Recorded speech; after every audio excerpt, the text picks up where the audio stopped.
Yes, അടുക്ക ബലദേവ്, ഒരു നാടിൻ്റെയും നാട്ടിലെ ജനതയുടെയും അഭിവൃദ്ധിയും പുരോഗതിയും അതുപോലെ സമാധാനപരമായ ജീവിതവും കാംക്ഷിക്കുന്ന ഏത് ഭരണാധികാരിയും ആഗ്രഹിക്കുന്നതല്ലേ ട്രംപും ചെയ്തിട്ടുള്ളൂ? പ്രസിഡന്റ് ആയതിനു ശേഷം നിരവധി എക്സിക്യൂട്ടീവ് ഓർഡറുകൾ ഒപ്പിട്ടു. അതിനകത്ത് ഇവിടെ ചർച്ച ചെയ്ത 2 ഓർഡറുകൾ മാത്രമാണ്. ഒന്ന്, Hamas sympathisers should be expelled from college campus. നല്ല കാര്യമാണ്. ഒരു രാജ്യത്ത് മറ്റു രാജ്യത്ത് തീവ്രവാദ പ്രവർത്തനങ്ങളുമായിട്ട് വന്നാൽ അവരെ പുറത്താക്കണം. ശ്രീ KVS ഒക്കെ പറഞ്ഞതുപോലെ നമ്മുടെ രാജ്യത്തും ബംഗ്ലാദേശിൽ മറ്റു ഭാഗത്തുനിന്നും ഒക്കെ കുടിയേറ്റി പ്രശ്നങ്ങൾ ഉണ്ടാകുന്ന കുറെ അധികം പേരുണ്ട്. അവരെ പുറത്താക്കുന്നത് നല്ല കാര്യമാണ്. പിന്നെ ട്രാൻസ്ഫർ അൺഡോക്യുമെന്റഡ് ഇമിഗ്രൻസ് ടു ഗാർഡിനാമ, അതായത് ഡോക്യുമെന്റ്സ് ഒന്നും ഇല്ലാതെ അവിടെ അനധികൃതമായിട്ട് കുടിയേറി താമസിക്കുന്ന കുറെ അധികം പേരുണ്ട്. അവരെ അനധികൃതമായിട്ട് താമസിക്കുകയാണെങ്കിൽ അവരെ ഗുണ്ടിനാമ എന്ന അവരുടെ താവളത്തിൽ, അതൊരു തീവ്രവാദ താവളമാണത്, അവിടേക്ക് മാറ്റി എന്ന ഈ 2 കാര്യങ്ങൾ അത് രാജ്യത്തിന്റെ ആഭ്യന്തര കാര്യങ്ങളെ ബാധിക്കുന്ന കാര്യങ്ങളാണ്. അത് ഏതൊരു രാജ്യവും അത് ചെയ്യാറുള്ളതാണ്. ചെയ്യാത്ത രാജ്യങ്ങൾ അത് ചെയ്യേണ്ടതാണ്. മറ്റു രാജ്യത്ത്, നമ്മുടെ രാജ്യത്ത് വന്ന് ആ രാജ്യവിരുദ്ധ പ്രക്ഷോഭമോ മറ്റു രാജ്യങ്ങൾക്ക് അനുകൂലമായിട്ടോ പ്രക്ഷോഭങ്ങൾ സംഘടിപ്പിച്ചാൽ അതൊന്നും ഒരു രാജ്യത്തിനും അംഗീകരിക്കാൻ പറ്റില്ല. അത് നല്ല കാര്യമാണ്. പക്ഷെ നിരവധി ഓർഡറുകൾ ഇന്ത്യയെ പോലുള്ള രാജ്യങ്ങളെ അങ്ങേയറ്റം ദോഷം ചെയ്യുന്ന ഓർഡറുകൾ ഉണ്ടായിരുന്നു. അതുകൂടെ നമ്മൾ ചർച്ച ചെയ്ത് പോണ്ട്.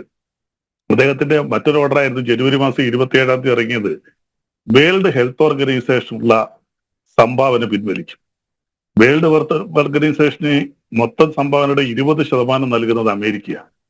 ലോകത്തിലുള്ള ദരിദ്ര രാജ്യങ്ങളെല്ലാം ഒരു പനി വന്നാൽ പാരാസിറ്റമോൾ കൊടുക്കണമെങ്കിൽ പോലും അമേരിക്കയാണ് അതിന്റെ പ്രധാനപ്പെട്ട സംഭാവന. മറ്റ് വികസിത രാജ്യങ്ങൾ നൽകുന്നുണ്ട്.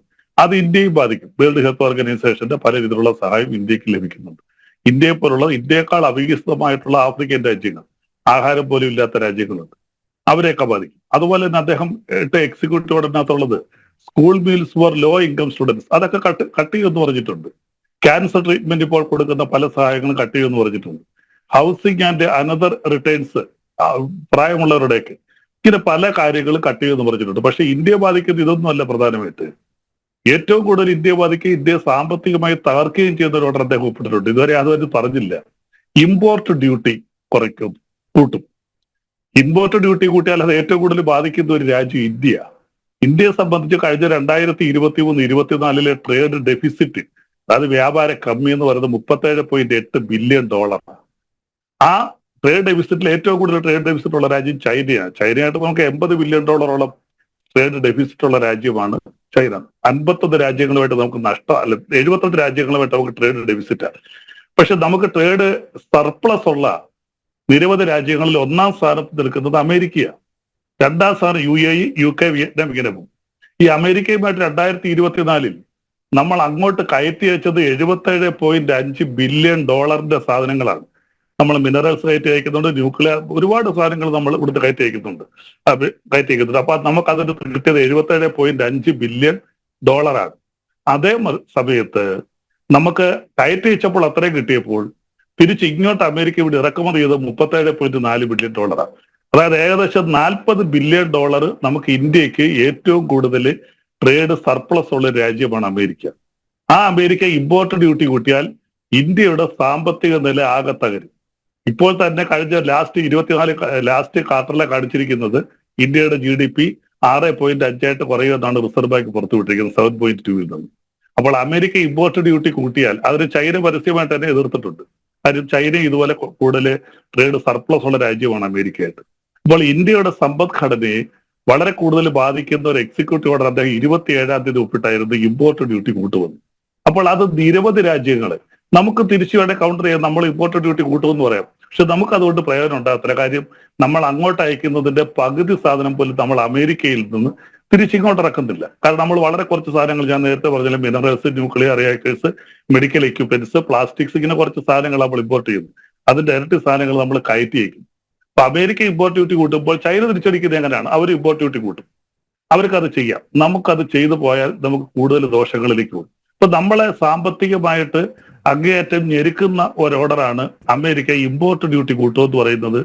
വേൾഡ് ഹെൽത്ത് ഓർഗനൈസേഷൻ, അത് ഇന്ത്യയെ വളരെ കൂടുതൽ ബാധിച്ചില്ലെങ്കിലും നിരവധി 3-ാം കിട 4-ാം കിട രാജ്യങ്ങളെ അങ്ങേയറ്റം ബാധിക്കും. മറ്റ് സാംക്രമിക രോഗം, ഇപ്പൊ നമുക്കറിയാം സാംക്രമിക രോഗം, കോവിഡ് പോലുള്ള രോഗങ്ങൾ വന്നു. ലോകം മൊത്തം അത് പിടിച്ചു കുലിക്കൊണ്ടാ പോയത്. അത് ഒരു പരിധി വരെ പല രാജ്യങ്ങളിലും തടഞ്ഞു നിർത്തിയത്. ഇന്ത്യയിലൊന്നും അത് നമുക്ക് സമ്പത്തുണ്ടായിരുന്നു, നമ്മൾ മരുന്നൊക്കെ ഉണ്ടാക്കി കൊടുത്തു. പക്ഷെ മറ്റു പല രാജ്യങ്ങളിലും ഇന്ത്യയിൽ നിന്ന് പോലും മരുന്ന് കയറ്റി അയച്ചു. വേൾഡ് ഹെൽത്ത് ഓർഗനൈസേഷൻ വളരെ കൂടുതൽ സഹായിച്ചു. ആ WHO എന്നൊരു സംഘടന തന്നെ കാണില്ല അമേരിക്ക സമ്പത്ത് പിൻവലിച്ചു കഴിഞ്ഞാൽ. കാര്യം അമേരിക്കയുടെ സമ്പത്ത് കൊണ്ടാണ് അത് UNOയിലും അത് നടപ്പിലാക്കുന്നതാണ്. അദ്ദേഹം അത് ഓർഡർ ആയില്ലെങ്കിലും UNOയിലും അത് നടപ്പിലാക്കേണ്ടി വരും. UNOയും പിടിച്ചു നിൽക്കുന്ന സാമ്പത്തിക രാജ്യങ്ങൾ കൊടുക്കുന്ന സമ്പത്ത് കൊണ്ടാണ്. പിന്നെ UNO കൊണ്ട് വലിയ പ്രയോജനമില്ലെന്ന് സമീപകാല കാര്യങ്ങൾ നമുക്ക് മനസ്സിലാക്കുന്നു. പക്ഷേ വേൾഡ് ഹെൽത്ത് ഓർഗനൈസേഷൻ അങ്ങനല്ല. ഇറാൻ, ഇറാഖ്, പാലസ്തീൻ പ്രശ്നത്തിലായാലും റഷ്യ ഉക്രൈൻ യുദ്ധത്തിലൊന്നും UN ഒരു പരാജയമായിരുന്നു. പക്ഷെ വേൾഡ് ഹെൽത്ത് ഓർഗനൈസേഷൻ വളരെ കൂടുതലായിട്ട് മെഡിക്കൽ മേഖലകളിലും താണ രാജ്യങ്ങളെയൊക്കെ ഒരുപാട് സഹായിക്കുന്നതാണ്. അപ്പം ട്രംപ് കൊണ്ടുവന്ന ഓർഡർ ഇത് ഞാൻ പറയും നല്ല ഓർഡറാണ് ഈ രണ്ട് കാര്യങ്ങൾ. ഹമാസ് ഹമാസ് അല്ല, അമേരിക്കയുടെ രാജ്യത്ത് നിന്നുകൊണ്ട് മറ്റു രാജ്യങ്ങളെ അനുകൂലിക്കുകയും ഒക്കെ ചെയ്തു. ഇത് ഖാലിസ്ഥാനിലൂടെ അല്ല, കാനഡയിൽ കൂടെ അങ്ങനെ ഓർഡർ കൊണ്ടുവന്നെങ്കിൽ ഇന്ത്യക്ക് വളരെ കൂടുതലാണ്. കാര്യം കാനഡയിൽ വളരെ കൂടുതലായിട്ട് സിഖ് തീവ്രവാദികളുണ്ട്.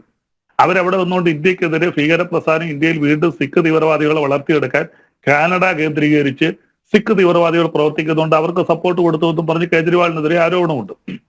അപ്പോൾ എല്ലാ രാജ്യങ്ങളും അവരുടെ രാജ്യത്ത് കടന്നുകൂടിയിട്ട് മറ്റു രാജ്യങ്ങൾക്കെതിരെ ആ രാജ്യത്ത് നിന്ന് പ്രക്ഷോഭം സംഘടിപ്പിക്കുകയോ എന്തെങ്കിലും ചെയ്താൽ അത് എല്ലാ രാജ്യങ്ങളും ചെയ്യണം. ആ രണ്ട് ഓർഡറുകൾക്ക് വളരെ നല്ല കാര്യമായിട്ട് നമ്മൾ അംഗീകരിക്കുന്നു, നമുക്ക് നല്ല ഗുണം ചെയ്യുന്നതാണ്. പക്ഷേ മറ്റ് ഓർഡറുകൾ നമ്മുടെ സാമ്പത്തിക സ്ഥിതിയെ വളരെ കൂടുതൽ ബാധിക്കും. നമ്മുടെ നല്ല ലോകം മൊത്തത്തിൽ പല രാജ്യങ്ങളിൽ, അമേരിക്ക ലോകത്ത് നമുക്കറിയാം $20 ട്രില്യൺ കൂടുതലുള്ള ഒന്നാമത് നിൽക്കുന്ന സാമ്പത്തികമായിട്ട് നിൽക്കുന്ന അവർ, രണ്ടാമത് ചൈന $13 ട്രില്യൺ നിൽക്കുന്നു. നമ്മൾ ഈ അഞ്ചാം ശക്തി എന്നൊക്കെ പറയുന്നത് നമുക്കിപ്പോഴും $3.5 ട്രില്യൺ ആണ് നമ്മുടെ സാമ്പത്തിക. അമേരിക്കൻ സാമ്രാജ്യത്വത്തിന്റെ മുതലാളിത്തത്തിന്റെ കരിനിയമങ്ങളിൽ പ്രതിഷേധിക്കാനുള്ള ഒരു അവസരം വീണ് കിട്ടിയിരിക്കുകയാണ്. പണ്ട് DYFI AIYF അല്ല, ചൈന പരസ്യമായിട്ട് സ്ഥിരമായിട്ട് സമരം നടത്തിയിരുന്നതാണ്. ഇപ്പൊ ട്രംപ് വന്നതുകൊണ്ട് അങ്ങനെ ഒരു അവസരം കൂടി കിട്ടിയിരിക്കുക. അല്ല, ചൈന പ്രതികരിച്ചു. ഞങ്ങൾ ഇമ്പോർട്ട് ഡ്യൂട്ടി കൂട്ടും, അമേരിക്ക കൂട്ടിയാൽ ഞങ്ങൾ കൂട്ടുമെന്ന് ചൈന പ്രതികരിച്ചു. പക്ഷെ നമുക്കങ്ങനെ പിടിച്ചു നിൽക്കാൻ പറ്റില്ല.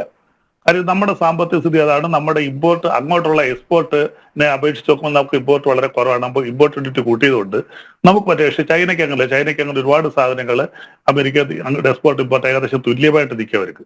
നമുക്കങ്ങനെ നമ്മുടെ ട്രേഡ് സംബന്ധിച്ചിടത്തോളം ഞാൻ നേരത്തെ പറഞ്ഞതുപോലെ വളരെ സെക്യൂർ ആയിട്ടുള്ള, വളരെ സുരക്ഷിതമായിട്ടുള്ള ഒരു ജീവിതം, മനസ്സമാധാനത്തോടെയുള്ള ഒരു ജീവിതം അവിടുത്തെ ജനതയ്ക്ക് ഉറപ്പുവരുത്തുക, അല്ലേ?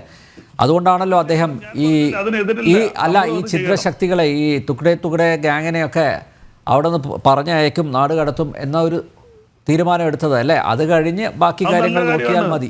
അതിന് തർക്കമൊന്നുമില്ല, നല്ല കാര്യമാണ്. പക്ഷെ നമ്മളെ ബാധിക്കുന്ന കുറെ കാര്യം, അതുപോലെ തന്നെ ഒരു കാര്യം കൊണ്ടുണ്ട്, ഫോറിൻ ഡെവലപ്മെന്റ് അല്ല, ഫോറിൻ ഡയറക്റ്റ് FDI എന്ന് പറഞ്ഞാൽ സ്വാഭാവികമായിട്ടും ബൈലാറ്ററൽ ഡിസ്കഷനിലൂടെ അതിനൊക്കെ ഒരു പരിഹാരം ഉണ്ടാക്കുമല്ലോ, സ്വാഭാവികമായിട്ട് ഉണ്ടാകണമല്ലോ.